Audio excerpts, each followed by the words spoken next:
This video will demonstrate how using mathematical software that features the ability to vary parameters in a family of curves can help students develop their understanding of functions and graphs.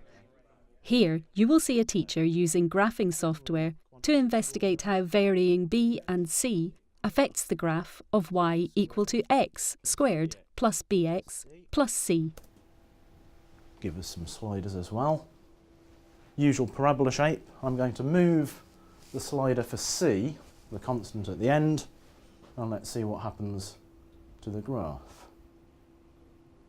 So what's happening with the shape of the graph there?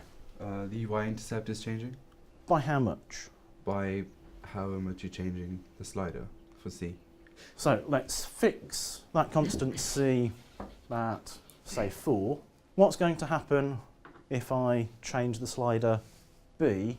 What's going to happen to the shape of the graph now? No matter if it's negative or positive. It would be like a stretch like that, I think. So it will shift that way at a rate of, well, if we add 2x. Then it will shift essentially one to the left and one down. So predictions. What's going to happen? What's going to stay the same? What's going to be different? Would it be a stretch parallel to the x-axis by 1 over b?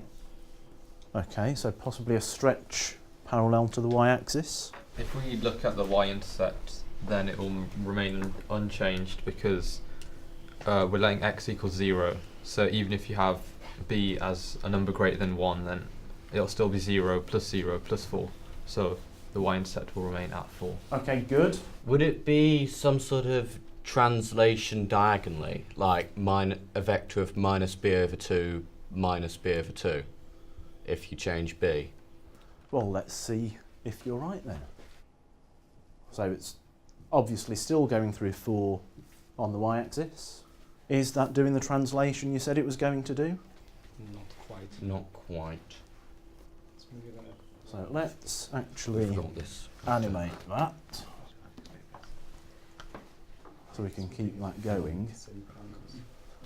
How could we analyse that in a bit more detail? By using the graph perhaps rather than the algebra? We could plot the points of the minimum point of the graph. So that's given us our minimum point. From what you've seen already, what shape are you expecting to see? Like an upside down parabola.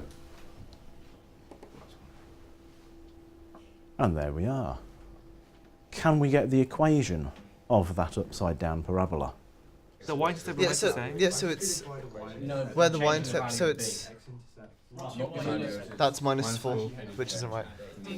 So that'd be minus 4. So is it like plus 8 afterwards? No, it has to be negative though, because Oh, because then that wouldn't equal 0 and those equal 2. Okay, have we got the equation for that new parabola? Dan, So is it y equals negative x squared plus 4? how could you rearrange that to make it easier to say? 4 minus x squared.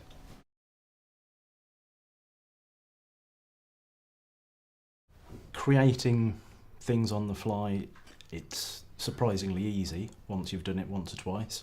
You can work with the students a bit more and feed off them and develop what they're thinking as you're going along. Obviously you're trying to direct things. They will quite often do something that you hadn't planned for, you're not expecting, and I will most of the time go with it for a while and see where it ends up. What was so useful in that activity about sliders, and when do you find yourself using sliders in graphs? With the sliders, it allows you to change it as you want it without having to do it the old-fashioned way of redrawing a whole series of different graphs. You can just change the values and see the effect immediately.